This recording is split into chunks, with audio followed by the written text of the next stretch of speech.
This is Rick Rule for Rule Investment Media, sponsors of the 2023 Natural Resources Investment Symposium. Today, I have the great pleasure to interview Louis-Pierre Gignac, the latest member of a multi-generational mining family, also the CEO of G Mining. First of all, sir, thank you for agreeing to this interview. Thank you, too, for your sponsorship of the Natural Resources Investment Symposium. It's a delight to have you with us. Thank you for having me, Rick. I'd like to begin with a history of your family's involvement in the mining business as a contractor, as financiers, and particularly a discussion of the relevant aspects, relative to the task at hand. The fact that you have experience, despite your roots in Canada, you have experience in tropical and high rainfall regions. Yeah, you kind of said it well. I mean, I come from a family of mining engineers. My father was a mining engineer. My brother is as well. So we've kind of grown up in the business ever since we were young kids. And as you pointed out, Louis Gignac was CEO of Cambior for 25 years. And in that time, Cambior was a big believer in building their own mines. So that heritage of, building mines and doing it ourselves is kind of ingrained in how we do things. So when Cambior got acquired by IAMGOLD, that's where G Mining Service came into being. And the idea was to build mines for clients. And now with G Mining Ventures, we're looking to build mines for our company and our shareholders. So that's where we're at in this journey at this point. Tell me something about the mines that you've built historically and recently in tropical climates, high rainfall climates. Yeah, well, back in the Cambior days, Cambior had built the Omai mine in Guyana and also the Rosebel mine, where I was participating in that construction back in 2002. So those are in the Guyana Shield, as you'll recall, which are high rainfall environments, tropical environments. So we essentially kind of developed a bit of a skill set in terms of how we plan things and how we deal with the weather. Marion, which is the project we did for Newmont in Suriname, was very much the same. And, that's why they wanted us involved to help make that a successful construction. I was also very impressed with the on-time, on-budget work that you did with a very remote site in Ecuador for the Landines, Fruta del Norte. That was really, truly a superb piece of work. Frankly, I was tempted to bet against you. I'm glad I didn't do it because I would have lost. Yeah, I mean, that's the secret to how we call it a secret, but it's not so much a secret. It's really how we develop projects, and we call it the self-perform approach, where we take full ownership of hiring people, purchasing materials, and managing the schedule and budget all internally, as opposed to the typical EPCM approach where you're handing contracts out left and right and expecting these contractors to have your back. That's not what they're there for.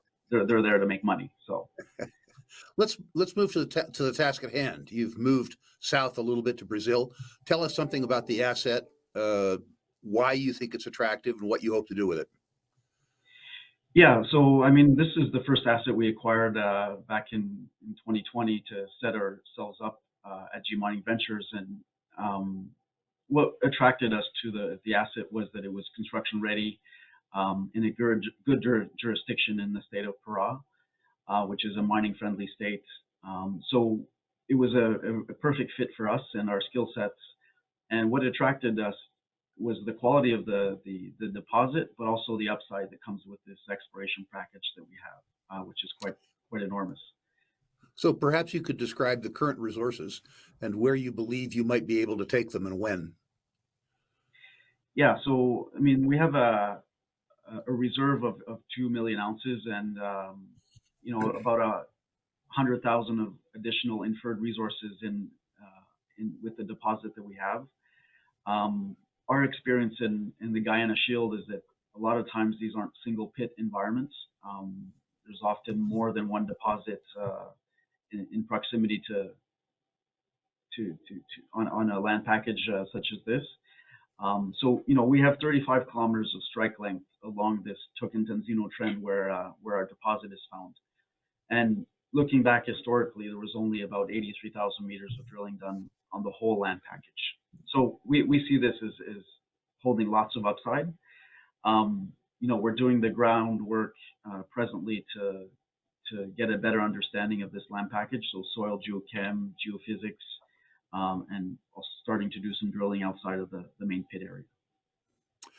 And tell us what you see in the next year in terms of progress on the site. What will you do that will add value for the company and hopefully add price to for shareholders?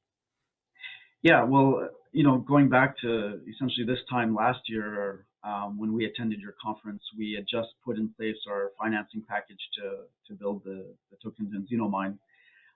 Since then, we've made great progress. We're actually 30% advanced in terms of building the project. And we're tracking really well to that budget that we established and to the timeline, typical to how we've done our prior projects. So what we're envisaging is being in commercial production come second half of next year, generating cash flow and continuing to unlock that uplift that you see from graduating from a developer to an actual producer. So we see about a good upside in that, achieving that milestone.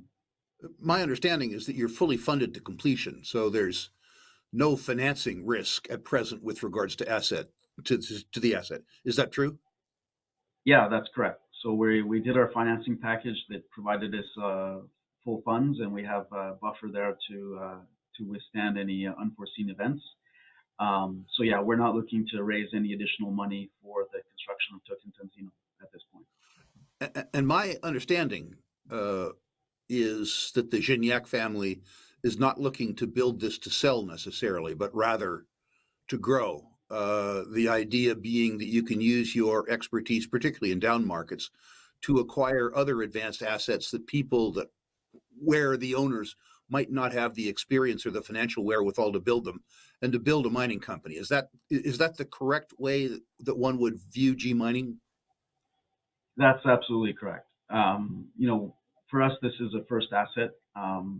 This is a stepping stone for us to adding additional assets that we can either develop or optimize or generate additional value with. So very much the case. We're looking to have multiple assets in our company over time, and we're not, obviously not looking to build this to sell it. We see this as a stepping stone where we can use this cash flow to develop the next asset and generate more value for shareholders. One of the things I really like to do is have CEOs like yourself explain to my audience where they can learn more, the website, and then specifically who they can contact with contact details. In a sense, I want my investors to have a curated experience with regards to G mining. Who might that curator be, and how might they find them? Yeah, obviously our website is a good source of information in terms of our project. We're also going to be issuing an inaugural ESG report this year. So you can contact us through Jesse Liu Ernsting, who is our Vice President, Investor Relations and Communications, and obviously reach out to me directly as well. So we're always available for questions and follow-up information. And the best way to contact you is through the website, or are there phone numbers? How does my audience get in touch with you folks? Yeah, there's phone numbers there and email addresses that you can use to contact us. Note, ladies and gentlemen, for those of you who believe that the CEO isn't willing to talk to shareholders, we just had a CEO say that the best contact at the company, or a good contact at the company at least, was himself. And far from being shy about talking to shareholders, good CEOs are eager to talk to shareholders. Mr. Gignac, thank you to you and your family for many years operating on behalf of shareholders in mining ventures.